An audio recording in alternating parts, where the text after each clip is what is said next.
Boa noite. A medida provisória que reduz os impostos das indústrias de automóveis instaladas no Nordeste vence no fim de março e não vai ser prorrogada. Foi o ministro da Fazenda, Pedro Malan, quem deu a notícia hoje em Buenos Aires. A Argentina e vários países da Europa reclamaram dos incentivos. Os Estados Unidos ameaçaram com retaliações e levaram o caso à Organização Mundial do Comércio. Se a medida provisória acabar, acaba também a briga internacional. Isso é que é segurança. Aos 65 anos, Elizabeth Taylor mostra que é bonita até careca. É a primeira foto da atriz desde a cirurgia para retirar um tumor do cérebro há 16 dias. Ainda no hospital, ela está acompanhada pela cachorrinha Sugar, ou Açúcar. Uma reportagem publicada hoje nos Estados Unidos diz que Liz Taylor fez um testamento às pressas antes da operação. Teve medo de morrer e quis fazer de Sugar sua herdeira. Você vai ver ainda no Jornal da Globo. Os perigos da BR-116 chega ao limite a Estrada da Morte. Acaba o mercado livre no Senado. Novas chances para o cinema nacional. A Veracruz está de volta. Os gols da sexta-feira. Grande Prêmio da Austrália, o primeiro grid do ano. Daqui a pouquinho. O carioca não perde a esperança. Depois de sofrer com o resultado que tirou da cidade a chance de sediar as Olimpíadas de 2004, agora a torcida é por 2008. Em Buenos Aires, única cidade sul-americana que ainda está no páreo, o anúncio foi recebido com pouco entusiasmo. Os voluntários que trabalham pela candidatura de Buenos Aires bem que tentaram, mas não conseguiram contagiar a população com a alegria pela classificação da cidade entre as 5 finalistas. Indiferença na capital argentina, expectativa no Rio. No dia do anúncio das cidades finalistas, a carioca levou a televisão para a praia. A gente veio jogar um vôlei aqui, mas eu trouxe a televisão para ficar ligado. Mas acabou assistindo à desclassificação do Rio. Tristeza, né? Tristeza. Perdeu? Nem o Pelé com o prestígio dele? A gente fica triste mesmo. Fica triste, todo mundo. Ó, que pena, hein? Nossa, Buenos Aires na frente do Rio. Aí não é mole não, né? Não dá pra entender, não. As crianças da Vila Olímpica da Mangueira assistiram juntas ao anúncio do Comitê Olímpico Internacional. Diante da decepção, elas repetiram um gesto que marcou a campanha. Soltaram 1.500 balões coloridos. E quem depositou todas as economias no sonho olímpico, o que fazer com o símbolo da campanha? Mas se não deu 2004, o carioca empurra para frente a esperança. O fornecedor falou, né, que vai botar aqui Rio 2008 e no lugar de cidade candidata vai colocar assim, o sonho continua. De repente a gente vende tudo, né? A próxima vez a gente consegue. Vou continuar torcendo com o boné, com a camiseta, com a saia, com tudo que eu tenho. Além de Buenos Aires, as outras cidades escolhidas pelo Comitê Olímpico Internacional para continuar na disputa são Atenas, Estocolmo, Cidade do Cabo e Roma. Outro lote de real falso é apreendido pela polícia. Desta vez, o flagrante foi na divisa de Minas com o Goiás. Os 250 mil reais falsos foram apreendidos com estes 5 homens. Todas as notas são de 50 reais. Um dos presos disse à polícia que o dinheiro frio seria passado no comércio de Goiânia. Uma quadrilha comandada por um economista aplica golpes sofisticados em São Paulo. Ela roubava bancos e aplicava o dinheiro na Suíça. O chefe do grupo, Bernardes Wingrink, confessou que aplicou 30 golpes em 96 e que planejava outros 20 para este ano. Veja a seguir no Jornal da Globo. A BR-116 mais perigosa do que nunca. A Estrada da Morte chega ao limite.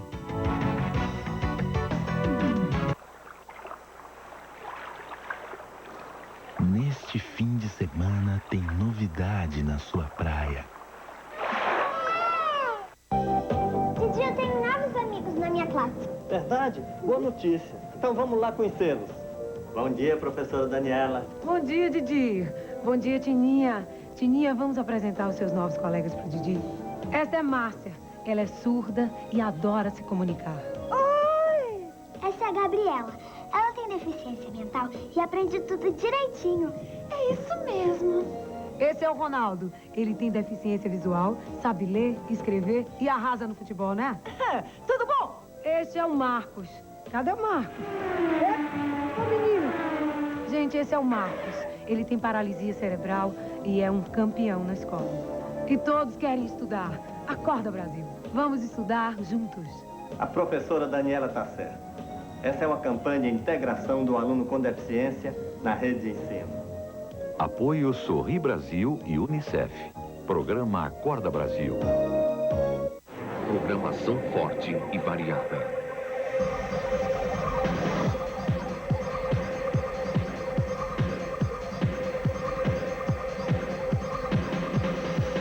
Tecnologia de ponta.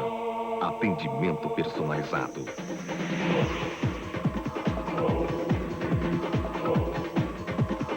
É por tudo isso que estamos há tanto tempo em primeiro lugar. NET, cada vez mais líder. Posto sem gasolina comum já está sendo multado. O Departamento Nacional de Combustíveis começou a investigação a partir de denúncias feitas por consumidores. E já pegou 25 postos em 7 cidades. Além da multa, eles têm 24 horas para colocar combustível normal à venda. A rodovia Regis Bittencourt, que liga São Paulo a Curitiba, ultrapassa o limite de exaustão. Depois das chuvas dos últimos meses, a estrada, que já tem o título de Rodovia da Morte, piorou. A esperança é a duplicação das pistas que já começou no Paraná. Uma rodovia que passa dentro das cidades, atrapalha o trânsito urbano e muitas vezes se confunde com o quintal das casas. Neste trecho é a BR-116 que divide 2 bairros da periferia de Curitiba. O problema para os moradores é que aqui não há passarela e cruzar a estrada é sempre uma arriscada loteria. Eu posso sair de casa e não voltar mais, né? Porque essa BR é muito triste. Onde sobra movimento, falta sinalização. E onde a sinalização existe, o que falta é um pedaço da estrada. O trecho mais perigoso da BR-116 é o que liga São Paulo a Curitiba. O número de acidentes cresce a cada ano.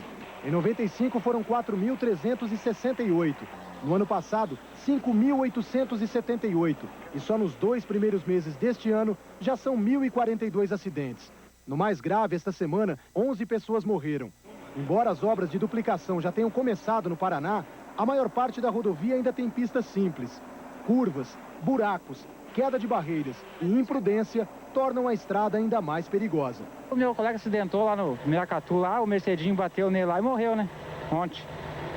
É bicho feio de andar, viu? Tá vontade de largar tudo isso aí e parar com isso. O empresário José Vitor Oliva, marido da jogadora Hortência, sofreu um acidente hoje à noite na estrada que liga Sorocaba a Campinas, interior de São Paulo. O empresário foi internado na Santa Casa de Itu.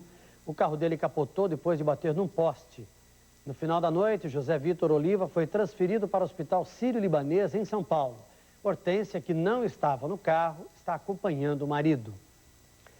A lista de dívidas judiciais entregue pelo governo de Pernambuco à CPI do Senado é falsa. É o que garante o Tribunal de Justiça do Estado. O Tribunal de Justiça passou a semana preparando um dossiê que derruba a versão apresentada pelo secretário da Fazenda, Eduardo Campos, à CPI do Senado sobre a lista dos precatórios. O documento de 35 páginas revela que nenhuma das pessoas ou empresas que aparecem na lista tinha dinheiro a receber do Estado. De acordo com o tribunal, quase todos os precatórios que constam na relação já foram pagos, inclusive o do funcionário público Anésio Batista da Mota, que o governo afirmava representar uma dívida de 307 milhões de reais. O débito foi liquidado há 7 anos. O tribunal afirma ainda que o governo chegou a pagar 12 milhões e 600 mil reais de precatórios no ano passado, mas nenhuma das pessoas que recebeu dinheiro aparece na lista apresentada à CPI do Senado. O presidente do Tribunal de Justiça do Estado, Valdemir Lins, não quis gravar entrevista. Disse que só dá mais explicações se for convocado pela CPI. O secretário da Fazenda de Pernambuco, Eduardo Campos, promete se pronunciar amanhã sobre o dossiê do tribunal. O banco e as corretoras encarregadas de vender os títulos de Santa Catarina já sabiam quanto iam lucrar antes do negócio ser aprovado oficialmente. É o que revela a correspondência apreendida pela CPI do Senado. Os documentos mostram que o Banco Vetor e a corretora Perfil já tinham como certa a emissão das letras de Santa Catarina, quase 2 meses antes do projeto ser aprovado pela Assembleia. São cartas entre as duas empresas negociando a divisão dos lucros. A primeira delas, de 25 de abril do ano passado, contradiz o depoimento do secretário da Fazenda, Paulo Paraíso. Nela, a corretora Perfil diz que foi consultada pelo governo para fazer uma operação de emissão de títulos públicos semelhante à que a corretora havia coordenado em Pernambuco. O secretário havia dito que o Banco Vetor é que apresentara a proposta ao governo. A Perfil, segundo a CPI do Senado, é que idealizou todo o esquema de emissão de letras nos estados e municípios e servia de fachada para o funcionário da Prefeitura de São Paulo, Wagner Ramos, até agora o principal acusado.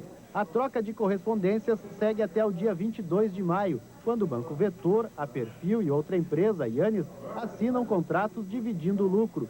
Segundo um dos contratos, a Perfil fica com quase 80% dos lucros. Estes documentos comprovam que o Banco Vetor serviu apenas de fachada para os lucros milionários da corretora Perfil. O governo do estado pagou de comissão pela operação das letras ao Banco Vetor 33 milhões de reais. O estado de Santa Catarina não tem nenhuma relação com a corretora Perfil.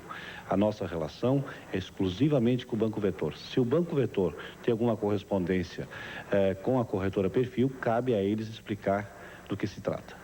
Veja a seguir no Jornal da Globo. Luz, câmera, ação. A Veracruz está de volta. Finalmente tem novidade na sua praia. Palio Weekend.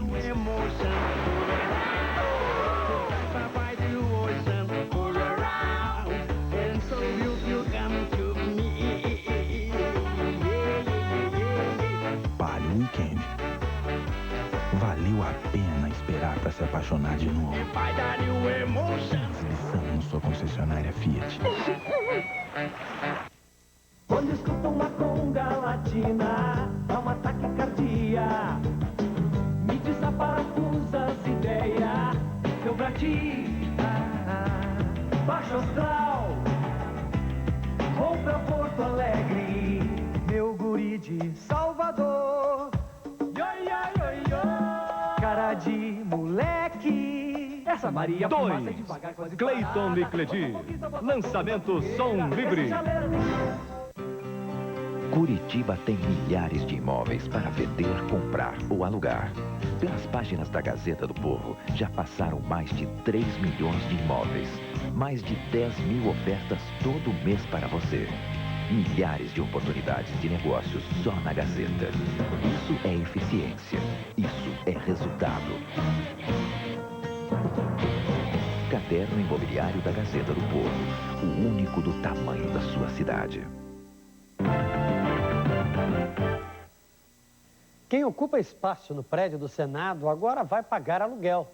Parece incrível, mas os comerciantes instalados lá dentro ganhavam tudo de graça. Você sabia que este cartão postal é quase uma cidade? Pois é, por aqui passam 10 mil pessoas por dia, fora os parlamentares e funcionários.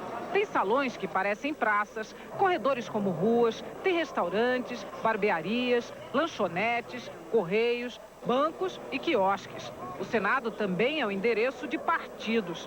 Ao todo, são 45 instituições e todas elas vão ter que pagar o consumo de água e luz, a limpeza e o lugar que ocupam. Ainda não se tem ideia de quanto vai sair o aluguel para cada um, mas o Senado espera economizar R$1 milhão por ano a partir de abril, com essa decisão de não deixar mais de graça os benefícios que oferece aos estranhos. Hoje, por exemplo, qualquer pessoa pode levar para casa a coleção do Orçamento da União. A partir de agora, um exemplar com os 3 volumes vai custar R$35. Cópias de documentos também vão ter preço, 15 centavos cada folha. A nova ordem atinge até os próprios senadores. A gráfica continua à disposição, mas para imprimir discursos, por exemplo, o senador ganha até 5 páginas. O que passar disso vai ter que sair do bolso dele. São 2 pontos básicos de tudo isso.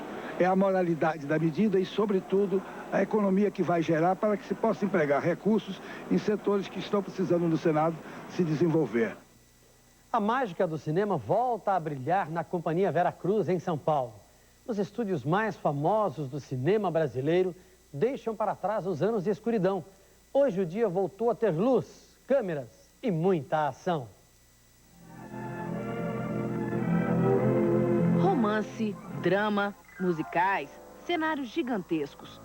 No auge da companhia cinematográfica Veracruz, 4 filmes eram rodados ao mesmo tempo. Inaugurada em 1950, a companhia foi patrocinada por empresários e construída onde antes havia uma granja de galinhas. Os estúdios estavam entre os maiores do mundo, tinham os melhores equipamentos da época e produziam grandes filmes. Por que você tinha inveja das pessoas que trabalhavam aqui nesse estúdio? Porque eram mais artistas de cinema. Agora é muito mais glamouroso trabalhar na Veracruz do que trabalhar no barracão lá da Atlântida. A Veracruz ganhou fama no mundo. Em 52, Cannes premiou o Cangaceiro de Lima Barreto. Um ano depois, Sim a Moça empregou técnicas inéditas na América Latina e venceu o Festival de Veneza. A Veracruz levou para as telas uma geração de atores, como o galã Anselmo Duarte, Tônia Carreiro e Mazzaropi. Mas em 54, a companhia faliu e o cinema entrou em crise. Saudade, meu bem, saudade, saudade do meu amor. Num roteiro de crises e tentativas de recuperação, o ritmo hollywoodiano foi ficando na saudade. Em 94, foi rodado pela última vez um filme aqui na Veracruz. Os 2 estúdios de 3.000 metros quadrados já foram ocupados por feira de móveis e até por quadras de esportes, mas resistiram ao abandono. Agora que o cinema nacional parece estar virando o jogo para sair da crise, a companhia ressurge. A nova Veracruz estreia com as filmagens da Hora Mágica. Atenção! Ação! A Hora da Magia fala de luz, sons e sonhos. Uma viagem aos anos 50 para contar como o cinema e o rádio se uniram numa nova arte, a televisão. Cheguei aqui, olhei essa grandiosidade desse galpão enorme, vi os cenários montados ali, vi as pessoas filmando. Eu falei, eu estou no set de um cinema, de um filme. É maravilhoso. Tem uma coisa de nostalgia revivida, da gente poder estar aqui, num lugar onde o cinema deu tão certo, nesse momento de retomada do cinema no Brasil. Nesses estúdios, 12 filmes devem ser rodados por ano. Mas no futuro, o passado da companhia não vai ser esquecido. Filmes, fotos e cartazes que marcaram a história do cinema nacional já têm lugar reservado aqui, reunindo a nova e a antiga Veracruz.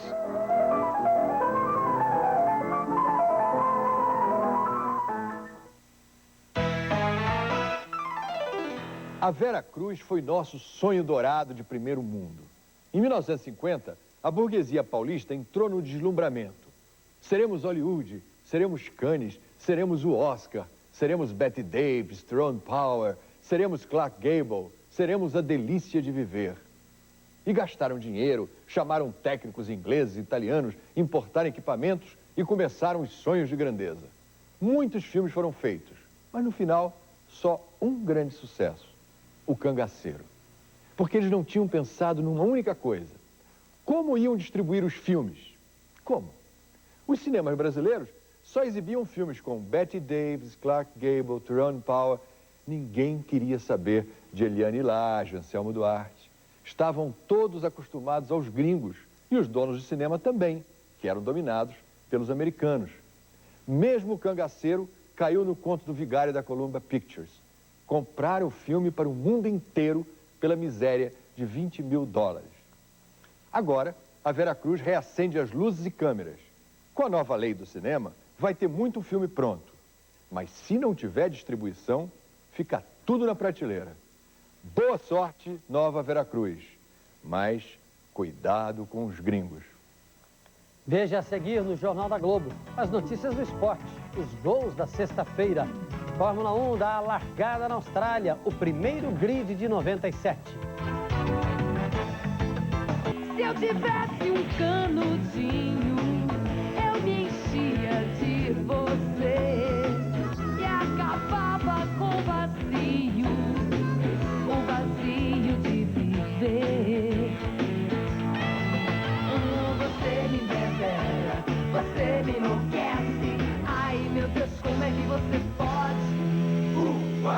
Se eu tivesse um canudinho. Antártica. Esse é o sabor do seu canudinho.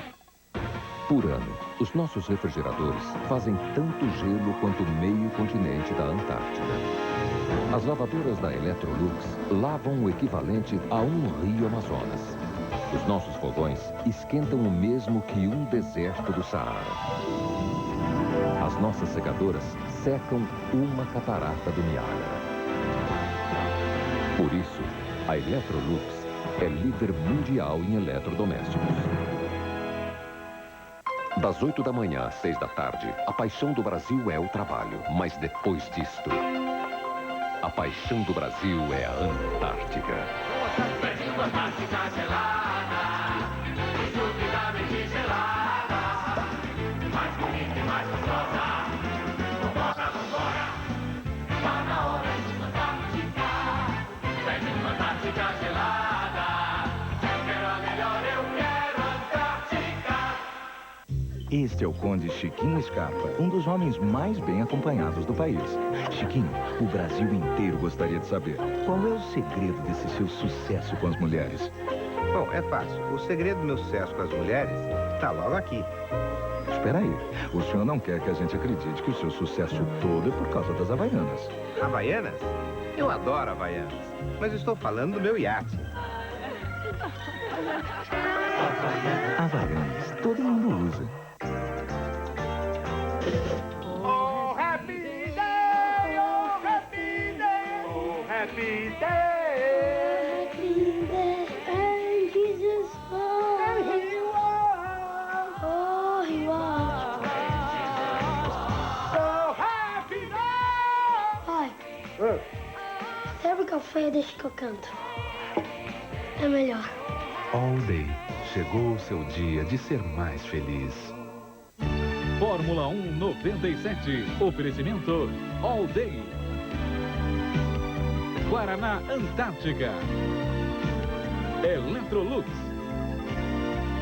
Cerveja Antártica. E Havaianas. A Williams confirma o favoritismo inicial e fica com as duas primeiras posições no grid de largada para o Grande Prêmio da Austrália de Fórmula 1. A surpresa foi o Rubens Barrichello, que estreou um carro da Stewart e vai largar em 11º lugar. Os brasileiros Pedro Paulo Diniz e Ricardo Rosset não conseguiram se classificar. Kleber, já deu para sentir como é que estão as equipes? Tramontina, nesse primeiro fim de semana, por enquanto, deu para sentir o seguinte: a TWR não começa bem a temporada. A TWR é a equipe do Pedro Paulo Diniz, que não conseguiu se classificar, e do atual campeão mundial, Damon Hill. Damon Hill se classificou em 20º lugar. Foi o penúltimo do grid. Mas a gente só vai conhecer mesmo as escuderias quando os carros entrarem na pista, em condições de corrida, quando existe aí uma preocupação com o consumo de combustível e com o desgaste dos pneus. A temporada está só começando. As arquibancadas do circo armado dentro do parque são uma homenagem à história. Mesmo de tão longe, a Austrália sempre admirou a Fórmula 1. Tanto que muitos mecânicos e engenheiros que trabalham hoje ainda na categoria vieram daqui. Embora esta imigração tenha sido iniciada numa época em que este homem, hoje com 71 anos de idade, fez da sua paixão pelas corridas uma história de conquista à base do talento. Jack Brabham, um dos pilotos mais técnicos que a Fórmula 1 conheceu, correu de 55 a 70 e foi campeão 3 vezes, em 59, 60 e 66. Jack foi o primeiro piloto a colocar seu próprio nome em um carro que ele construiu, criando então a equipe Brabham em 1962. E foi pilotando um Brabham que ele ganhou o último dos seus 3 títulos. A equipe, que mais tarde foi comprada por Bernie Eccleston e continuou ganhando títulos, 2 deles com Nelson Piquet, nem existe mais. Mas o velho Brabham, quando aparece numa pista, é personagem ilustre. Principalmente aqui na Austrália, onde ele criou o automobilismo de competição. 4 meses depois da corrida que encerrou o campeonato do ano passado, a Fórmula 1 se reencontra, sem ressentimentos. O patrão e o campeão do mundo despedido por ele.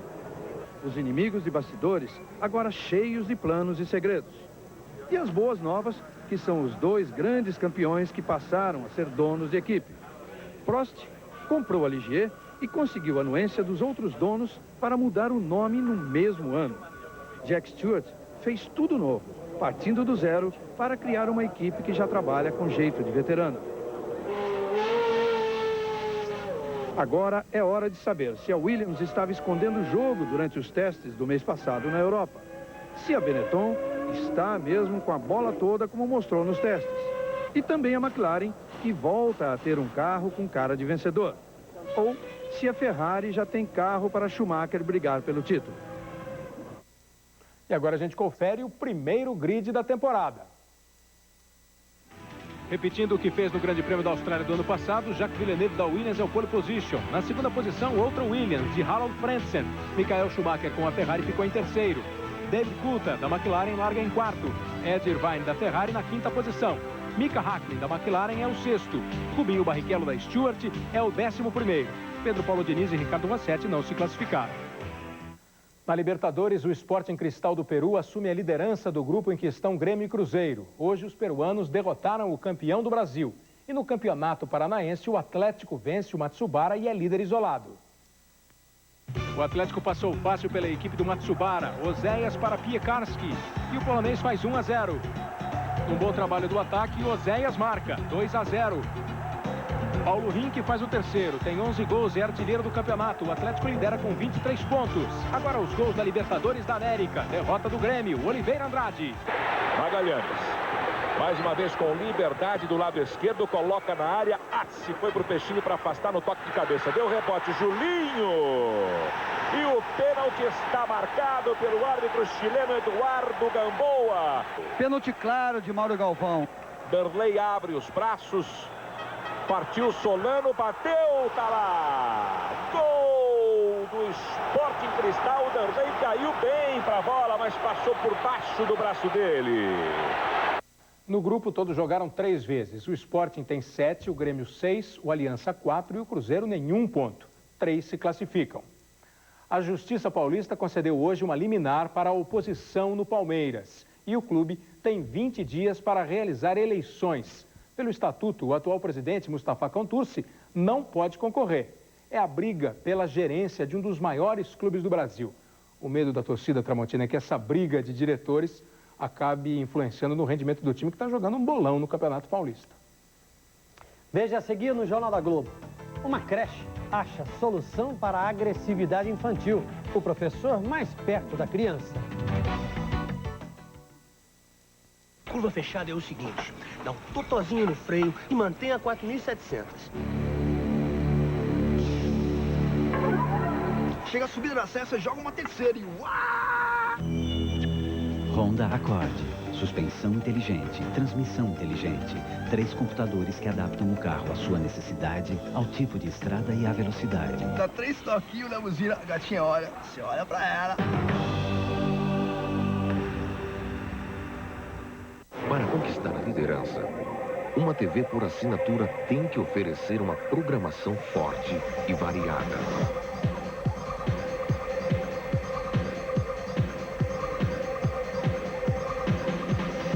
Tem que ter tecnologia de ponta, utilizando os mais modernos sistemas de transmissão.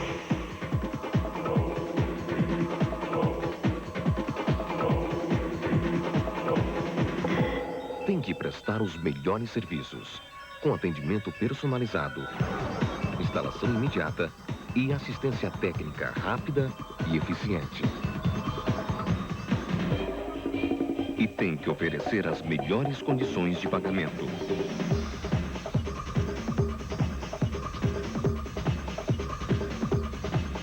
É por tudo isso que estamos há tanto tempo em primeiro lugar. NET, cada vez mais líder.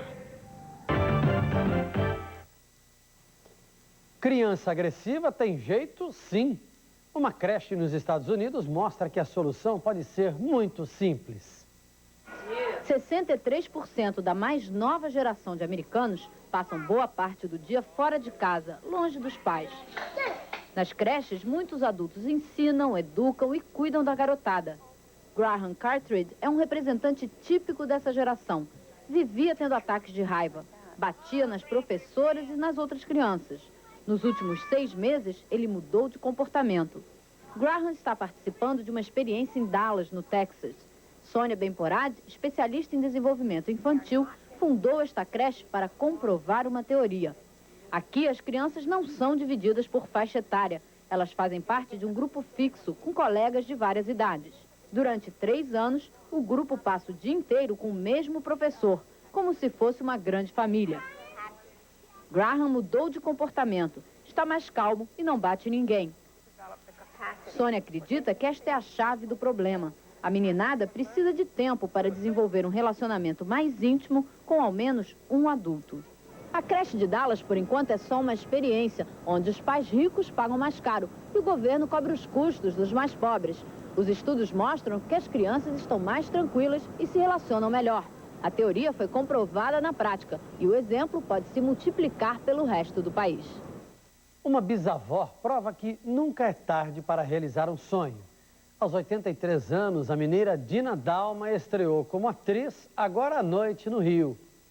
No camarim do teatro, ela se prepara para entrar em cena e recebe ajuda dos colegas. Dina Dalma é a mais velha do elenco de 20 atores, completa 83 anos em julho. Ela está sem os parentes por perto esta noite. Os 10 filhos, 12 netos e 2 bisnetos já assistiram aos ensaios para um monólogo de 10 minutos em que interpreta uma baronesa alcoólatra. Eu vivo socialmente. Para realizar o sonho de estar neste palco trabalhando como atriz, Dina Dalma esperou quase uma vida inteira. Ela só começou a estudar teatro há 3 anos, pondo em prática o sonho que tinha desde menina. Dina foi costureira, confeiteira e professora primária. Fez de tudo para educar os filhos, só não teve tempo para fazer o que sempre quis. Quando o marido morreu, os filhos a incentivaram a fazer alguma coisa de que gostasse. E Dina, aos 80 anos, decidiu se matricular num curso de teatro. Põe uma meta de um sonho e trabalhe, lute por ele, porque vão conseguir. Boa noite e um bom fim de semana.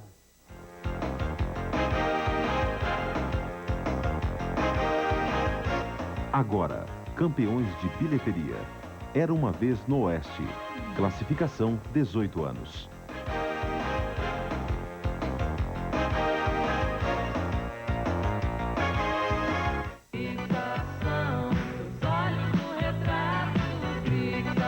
Aqui, Brasil! Lançamento Globo WEA. Chico Total. Zé fundiu a cuca de vocês. Zilberto Zéu e Caetano Zeloso. Justo Veríssimo. Cleófas e as queixas do Dr. Rossetti. Eu não mereço esse abandono. Neste sábado, melhores momentos de Chico Total.